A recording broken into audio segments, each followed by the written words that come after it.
ورجعنا تاني مع مستمعينا الجمال في فش غلك والبيان العملي اللي انا فيه بسبب الدكتور احمد عبد الله والاوتوجينيك وتدريب العقل على مواقف جديده. السلوك بتاعنا احنا اتكلمنا قلنا انه في ناس عندها سرعه بديهه، وفي ناس بتتميز بان هي رد فعلها سريع تجاه المتغيرات اللي بتمر بيها، وفي ناس ردود فعلها ابطا من كده شويه طيب هو ده بيحصل ليه؟ يعني ليه اصلا في ناس عندها مساله الاوتوجينيك او مساله ان هم يتصرفوا ذاتيا وعقلهم يعمل ذاتيا بشكل صح، وناس ما بتعرفش اول ما يجي لها متغير جديد اللي احنا بنسميها كده في لغه الشباب هنج، يقول لك فلان ده هنج اول ما شاف الموقف الفلاني، اول ما حصل الموقف الفلاني. وحتى ساعات بنشوف ده بيحصل مثلا ماشيين في الطريق وتحصل حادثه او يحصل موقف لحد بعيد عننا مش لازم موقف يخصنا، تلاقي بعض الناس بتنزل وبتقدم المساعده وبتتصرف وبتساعد ده وبتساعد ده، وبعض الناس لا، بتكتفي فقط بان هي تتصدم وتخاف وتقلق، ويا اما انها تصرخ يا اما انها تلاقي نفسها ساكته تماما كانها اصلا مش موجوده في الحدث. ده بيحصل ليه؟ لسه امبارح كنت قاعد بتكلم مع حد فبيقول لي انا في واحده قريبتي لما بيحصل موقف زي ده بتحط ايديها الاثنين في ودنها وتصرخ عشان حتى ما تبقاش سامعه اللي حواليها، وممكن كمان تغمض عينيها عشان تنفصل تماما عن الواقع اللي هي فيه عشان تعتبر ان هي مش موجوده، هي ما جاتش، الموقف ده ما حصلش قدامها اصلا. السلوك الانساني اصلا والتصرفات بتاعتنا بتنبني على حاجه من الاثنين، اما انه السلوك ده بيكون نابع من افكار هي اللي بتخلينا نتصرف بالشكل ده، او بتكون نابعه من مشاعر، المشاعر هي اللي بتخليني اتصرف. خلينا نفكر واحنا بنكلم بعض كده، طب ايه يعني اي سلوك بنعمله او الاخرين بيعملوه مبني اساسا يا اما على فكره ما هي اللي بتحركني، يا اما بتكون مبنيه على شعور هو اللي بيحركني ان انا اتصرف التصرف ده. طب امتى بيحصل الهانجنج اب او التهنيج او البانيك بشكل علمي اللي احنا بنسميه بانيك، انه الانسان بيتوقف عن التفكير؟ بيحصل ده لما الشعور بتاعنا يسبق افكارنا. فلما تحصل مشكله قدامي بدل ما انا افكر ازاي هقدر اساعد الناس اللي قدامي بيصعبوا عليا اكتر، او بخاف عليهم اكتر، او بتخيل نفسي في مكانهم فبتاثر نفسيا جدا، او بفتكر حد قريبي او حد صاحبي، او انا زمان كان حصلت لي المشكله دي فبالتالي بتاثر، فبالتالي بحس انه صعبانين عليا. كل المشاعر دي صعبانين عليا او متضايق لهم او ايا كان، طالما ان شعوري انا سبق تفكيري تعرف على طول ما هيحصل، هنهنج، يعني هيحصل البانيك، هيحصل اللي احنا بنسميه باد جينيك سيء. المخ لما اشتغل بشكل سيء، اشتغل بشكل مش تمام.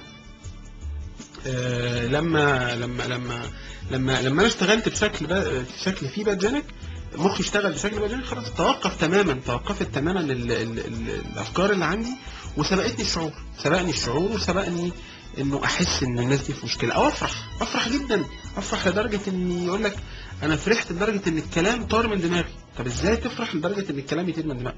لان الشعور سبق الافكار، فبقى اللي بيحركه وبقى اللي بيأثر في تفكيره وبقى اللي بيدفعه للحركه دائما هو ايه؟ شعور. وبالتالي زي ما الشعور يودينا احنا هنروح، زي ما الشعور ياخدنا احنا معاه. في الاوتوجينيك احنا بنقول لا، احنا لازم ناخد الناس ونبدأ ندرب الناس على الاوتوجينيك، ازاي الناس تفكر وتمرن عقلها وتدرب عقلها وتشتغل مع عقلها انه كل الاحتمالات متاحة، ان قد يحدث ده وقد يحدث ليك انت وقد يحدث لناس تانية حواليك تحتاج ان انت تساعدهم. ففكر ودرب عقلك لما يحصل الموضوع ده، لما تحصل المشكلة دي انت بقى هتعمل ايه؟ لما تلاقي واحد قدامك عمل حادثة تعمل ايه؟ غير انك تقف تتفرج، يعني احنا عايزين الناس تبقى اكتف شويه، الناس تبقى بوزيتيف شويه، تركن وتنزل تعمل حاجه، تركن بعيد عشان الطريق وتنزل بقى تساعد الناس، بس ما تنزلش تتفرج، ما تنزلش عشان تقول الناس صعبان عليا وتوصف انهم لا، انت ايه الدور اللي ممكن تعمله؟ ايه الخطه اللي هتمشي عليها؟ 1 2 3، رتب عقلك. لما بتبدا تدرب عقلك على انه يشتغل اسرع بتلاقي دايما عقلك بيسبقك في موقف، لما تحصل مشكله، لما تحصل كارثه، لما تحصل اي حاجه، لما تحصل ازمه حواليك، لان انت مرن عقلك دايما وحاطط له وفاتح عقلك على كل الافتراضات اللي ممكن تحصل في الدنيا، وفاتح عقلك ازاي ممكن نتصرف لو حصل ده او لو حصل ده او لو حصل ده. لما يحصل الموضوع ده تبدا تلاقي عقلك بيسبقك، تلاقي افكارك هي بتسبقك، لما تحصل مشكله يطلع تفكير، فتلاقي ناس كتيره جدا مثلا في وفاه شخص، الناس تعيط وناس تصرخ وناس تنهار وناس تسكت خالص تكتئب وتحس ان هي ما خدتش بالها، وناس تانية تقول لك لا احنا المفروض انت روح اعمل كذا، فلان اعمل كذا، تبدا تلاقيها كما لو كانت عارفه ان ده هيحصل. ودي انا شخصيا شفتها في العيله عندي مره. انا بصيت للراجل ده، يعني هو انت عارف ان ده هيحصل؟ يعني انت حد قال لك ولا ايه؟ ايه الهدوء ده؟ ازاي قادر تتصرف وترتب افكارك بالشكل ده؟ ازاي قادر تتعامل مع الموقف كانك عارف ان الساعه كذا هيحصل الموضوع الفلاني؟ احنا محتاجين نعمل ده في كل حاجه، محتاجين ان احنا نرتب عقلنا ونمرن عقلنا على انه يتصرف بشكل سليم. احنا عندنا اول حاجه اتكلمنا فيها دلوقتي الباجينيك، ان الانسان يهنج، انه يبقى بس فقط شعور، يعيط يكتئب يحزن. عندنا مصطلح تاني او حاجه تانيه في الاوتوجينيك اسمها نيجاتيف جينيك، انه المخ يشتغل صحيح، المخ صحيح يشتغل وجمع افكاره ورتب افكاره سليم، تمت عمليه الاوتوجينيك صح، بس كانت نيجاتيف اوتوجينيك، كانت اوتوجينيك سلبي. فيقول لك بص بقى انا لو سقطت هنتحر خلاص، وتلاقيه يبدا بقى من اول مره يقول لنفسه الجمله دي يبدا مخه يشتغل على الفكره. هو انت اديت مخك فكره، فبالتالي مخك هياخد الفكره دي عايز يشتغل عليها. طيب فاول مره تقول لنفسك كده قبل النتيجه باسبوع، بعدها بيومين تقول لنفسك انا هنتحر، انا هطلع فوق العماره ونط، تبدا تشوف هتنتحر ازاي. يبدا مخك ياخد المرحله الثانيه، طب هنتحر ازاي؟ لا ده انا مش عايز انتحر بالشكل ده، انا عايز انتحر انتحار ما فيهوش الم.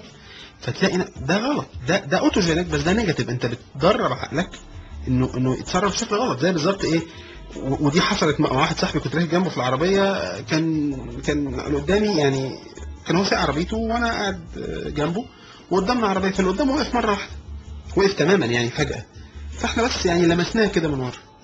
فلقيته بيقول لي نفسه ايه، هو بيقول لي بس هو كانه بيكلم نفسه، بيقول لي لو الراجل ده فتح بقه انا هتخانق معاه.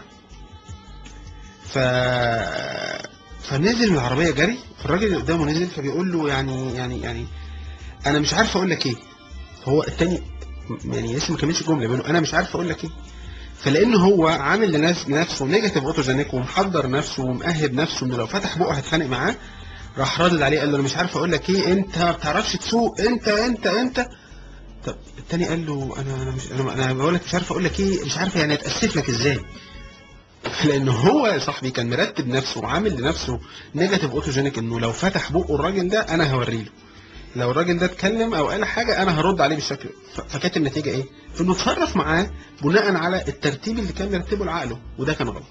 لازم ما نعملش لنفسنا نيجاتيف اوتوجينيك، ما تقولش لنفسك ايه لو حصلت المشكله دي انا هنتحر، لو حصل الموضوع ده انا ههاجر، انا هطفش، انا هعمل مش عارف ايه، لو مين فتح بقه انا هضربه، لو مين، لا مش عايزين كده. احنا عايزين نرتب ذهننا واحنا في حاله صافيه جدا، ان لما تحصل المشكله هنتصرف بشكل ايجابي وسليم ومرتب. عشان كده في الحاجه الثالثه اللي عايزين نتكلم فيها هي البوزيتيف اوتوجينيك، ان عقل الانسان يرتب نفسه ويتصرف بشكل ايجابي، انه يبقى التصرف اللي هيعمله لما تحصل المشكله او لما يحصل الموقف يكون ايجابي.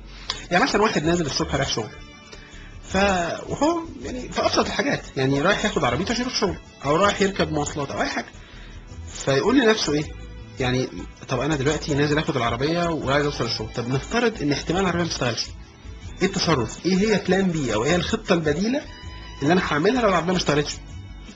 فالراجل بتاع النيجاتيف جينيك يقول لك انا مش هروح الشغل خلاص، ده يبقى يوم شغل انا مش رايح، يعني زي مبدا كده ايه، انا مش لاعب يعني، يقرر انه مش هيروح الشغل علشان العربيه ما مشيتش. واحد تاني لا يقول لك انا همشي لغايه المكان الفلاني، انا هكلم واحد صاحبي ساكن جنبي نروح سوا، او في هنا مواصلات قريبه مني لو مشيت مده دقيقتين هركب مواصله كذا، لو ما لقيتش المواصله كذا هركب حاجه بسيطه عشان اخد المترو اللي هيوديني عشان برضه اوصل في ميعادي. يعني هو مرتب ذهنه على كل الاحتمالات، فاتح عقله على كل الاحتمالات. طب الراجل بتاع الباجينيك يزعل، يكتئب، يتعصب، يشتم في العيشه واللي عايشينها، وده اللي احنا كتير بنشوفه واحنا ماشيين في الشارع، وكتير الواحد بيقابل الناس دي في دوراته، انه دايما وزي ما بتكلم دايما مع اخويا الدكتور احمد انه بيحصل ده، الناس واخده كل حاجه انا مش محتاج مشاعر، اي حاجه بتحصل بتزعل بتفرح بتكتئب، لكن مفيش تصرف، مفيش حاجه بتتعمل ايجابيه. اشكال الاجانب وبالذات الامريكان يقول لك بي برو اكتيف، خليك برو اكتيف، حاول تعمل حاجه عشان تغير الواقع اللي مش عاجبك، ما تنتظرش بس ان انت يعني